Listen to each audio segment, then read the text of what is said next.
No way, that's impossible. We're living together. You just need to sign the divorce papers. Good luck with your poor life. I stood there in a daze, holding the phone after the call was abruptly cut off. The lawyer couldn't help but burst into laughter. Jessica looked at the lawyer with a puzzled expression. The lawyer was wiping tears with a handkerchief. The CEO is actually Linda. My name is Linda.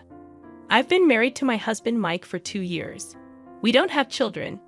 We both work and are so busy that we often work on weekends. We hardly have time for long conversations, leading to a life of passing each other by. Therefore, we try to match our schedules and go on overseas trips during our long breaks. It's only once a year, but we both look forward to it. When we got married, we decided to buy an upper-floor condo in a Bay Area tower. It was a stretch, but we did it considering the future value of the asset. Thanks to that, we're satisfied with our current life. I have a close friend from high school, Jessica. We sometimes go out for lunch together. Jessica, being beautiful, has high standards for men. She's not married yet but has a strong desire to do so. She's always looking for well-educated, high-income men on dating apps. Especially, she won't compromise on income. One day, I was enjoying lunch with Jessica at a cafe near a park. We were together in high school and university, even in the same classes. That's why we've consulted each other about various things. As a result, we know quite a bit about each other's dating histories and types. During our student days, we shared both fun and sad times. Those are good memories. Since I married Mike 2 years ago, we've both become busy, and the time we can meet has decreased. Now we meet only a few times a year, if that. Hey, can I come visit your condo next time? Jessica suddenly asked me. Jessica had never been to my place before. Then on the weekend, Jessica came over to my place. I could sense her amazement even through the intercom at the entrance. Jessica kept saying, "This is amazing." The moment I opened the front door, Jessica looked impressed. "Wow, this place is like a mansion, and that elevator ride up was so long." I chose a spacious upper-floor condo because it was a once-in-a-lifetime purchase without compromising. It's even more spacious than a house. It's beautiful, really incredible. Jessica looked around the house, turning her head in every direction. Great location and an upper floor in a high-rise like this must have cost a pretty fortune. Jessica asked with a sly smile. Yeah, it's what you'd call a $1 million condominium. It's got great security too. Look here. Jessica cut me off, reacting only to the term $1 million condominium. Right? It must be over $1 million. Your husband must be making a lot, she said, eyes wide with astonishment. That was so like Jessica. She's always had high standards for men, especially regarding their income. Mike's salary is quite high for his age, I guess, I said vaguely. I felt it was tacky to be too explicit. Huh. She had a look that seemed to have some ulterior motive. Jessica said, "Can I use your bathroom?" and left the living room. I told Jessica where the bathroom was and then started preparing tea in the kitchen. Concerned about Jessica, who was taking a while to return, I was about to head to the bathroom when Jessica came back.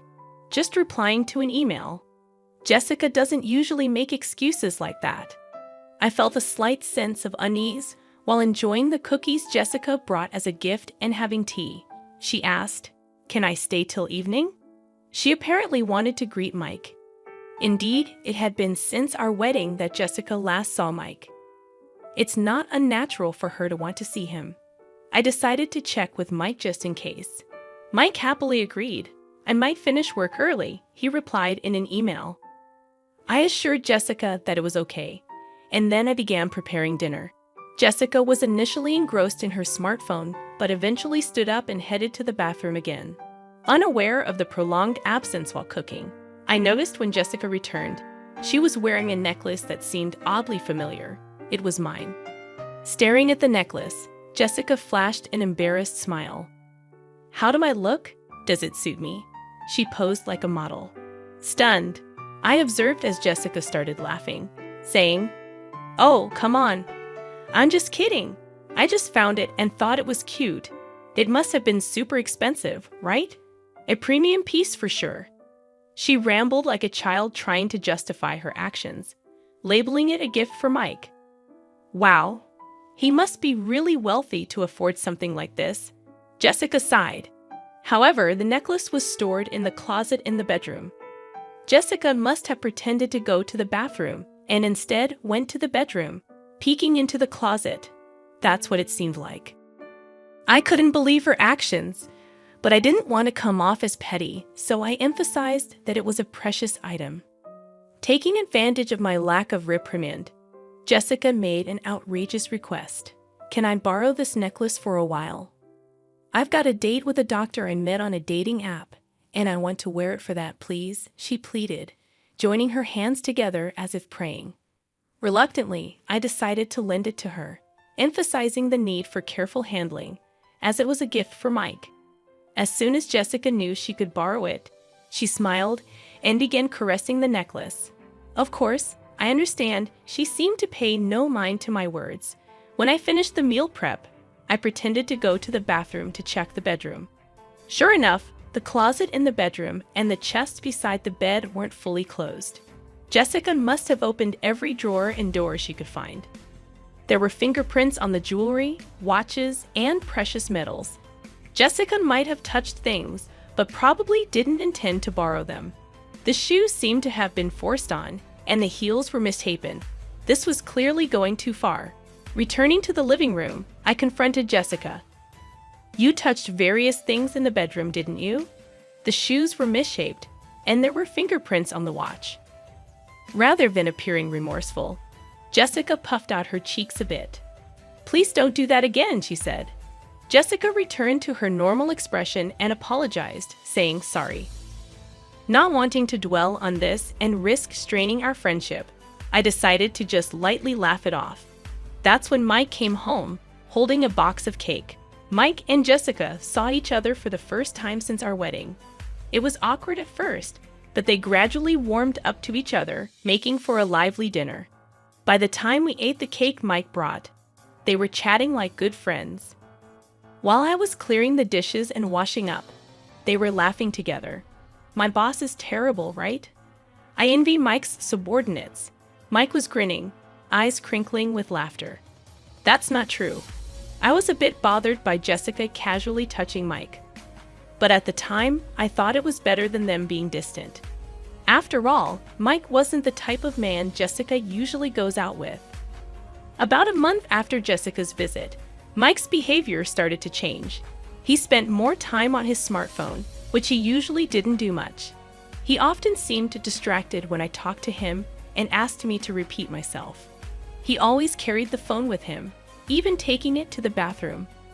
It was an obvious change, and it seemed I had become a cheated-on wife. Contemplating checking Mike's phone, I hesitated to even touch it.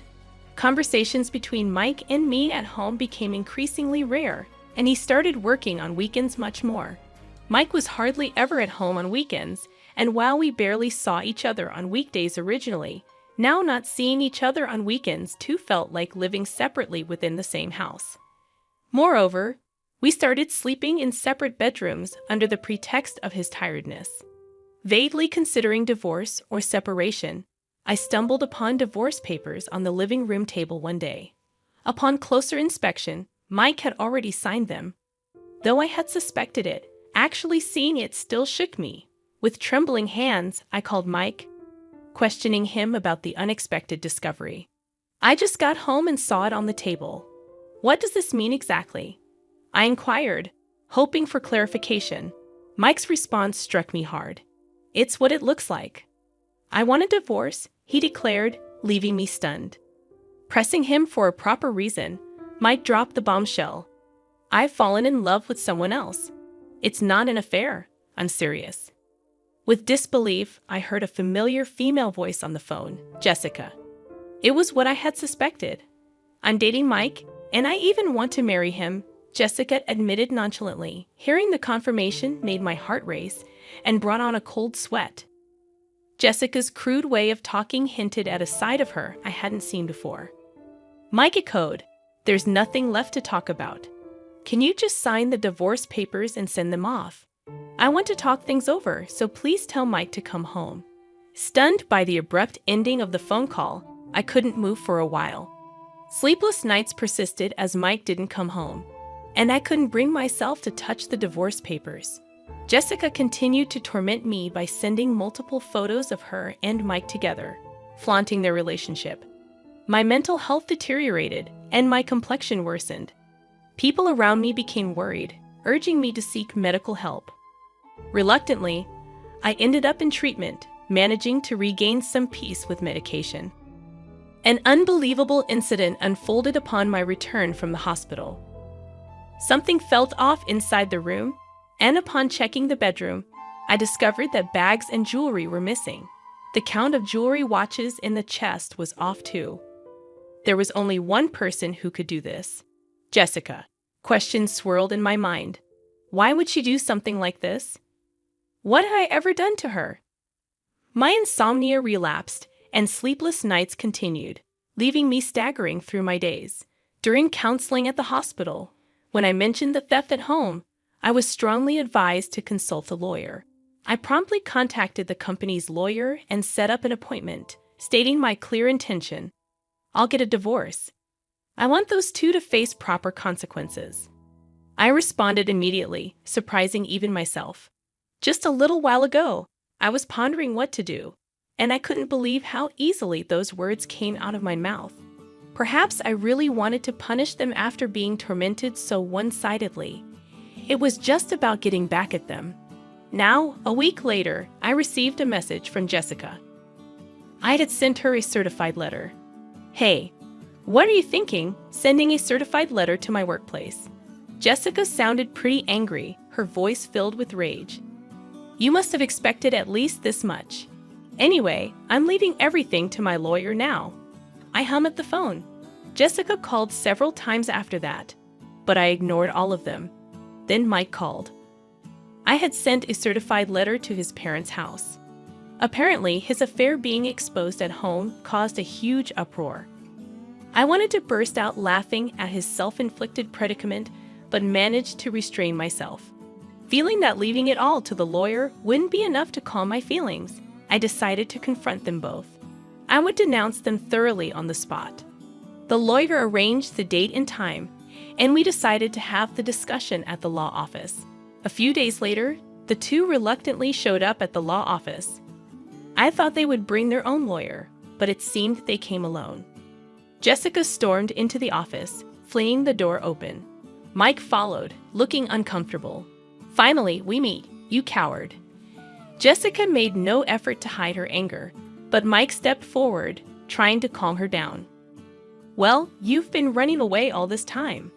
Our wedding's been delayed because of you." Jessica looked like she might throw her bag at me any moment, and Mike was desperately trying to hold her back as I watched them with a pitiful feeling. The lawyer nodded at me. "Please calm down. If any violence or abusive language occurs, we will immediately call the police." Understood. The mention of the police made Jessica stiffen. With the lawyer's intervention, Jessica and Mike took their seats, becoming calmer. We sat across from each other at the office table, ready to start the discussion. "Mike, you're seeking a divorce, correct?" Jessica was sitting hotly, while Mike slumped, looking small.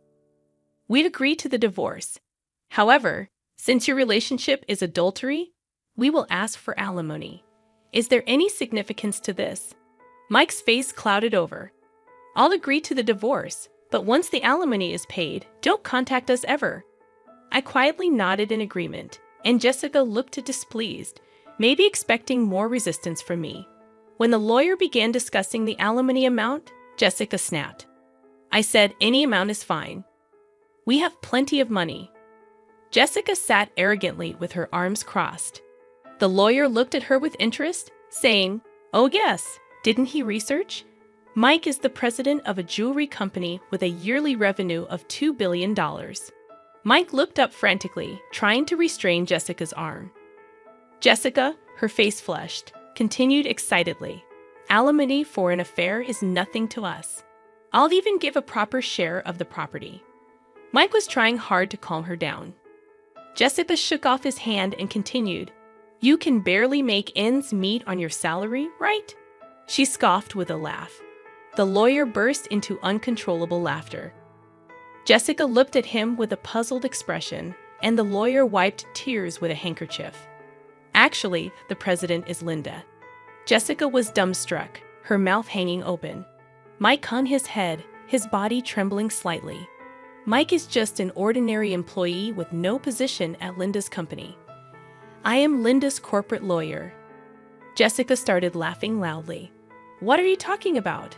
Are you really a lawyer? Can lawyers lie?" The lawyer calmly replied, "Why not ask Mike next to you if what I said is a lie?" Mike, meanwhile, just bit his lip, looking down. Growing more anxious, Jessica grabbed Mike's arms and began shaking him. "You said you were the president of a $2 billion jewelry company. That's not a lie, right?" Mike remained silent, covering his face with his hands, uttering inaudible moans. Growing more desperate, Jessica gripped his arms tighter, repeatedly asking, "Answer me. It's not a lie, right?" Finally, Mike whispered in a raspy voice, "I'm sorry." Mike's single apology plunged the room into a deep silence. Jessica's strength seemed to leave her body, and she let her hands that were gripping Mike fall limply. "You said you were the president of a company making $2 billion a year," she muttered, almost to herself. Mike's solitary apology had plunged Jessica into despair. She stood up, trembling. "It's a lie, right? There's no way you're the president." Jessica pointed at me accusingly. "Why didn't I know about this after all we've shared?" I spoke to Jessica calmly, as if guiding her. "Just because we're close friends doesn't mean I tell you everything, especially since you were so fixated on money. I had no intention of telling you," I said, looking Jessica straight in the eyes without averting my gaze. Jessica seemed to lose all her energy and slumped down. "Then that house, of course. The house is in my name, so Mike will be the one leaving." Jessica fell silent, and Mike continued to hold his head. Mike probably didn't want to come here. He knew this would happen. But if he didn't come here, things would be worse. It's hell either way for him now. Mike is left with nothing but hell waiting for him. The lawyer began to present the evidence I had gathered. First, the photos of Mike and Jessica together, the photos sent to my phone, now printed. The lawyer placed an IC recorder on the table and played the recorded conversation. "Why would you send something like this?" "I just wanted to share our happiness with you." Jessica's voice filled the room, while Mike seemed to be holding back tears. "Hey, still clinging to the past. I want to divorce quickly." "I know what you're clinging to. It's Mike's income. He's the president of a $2 billion jewelry company, right?"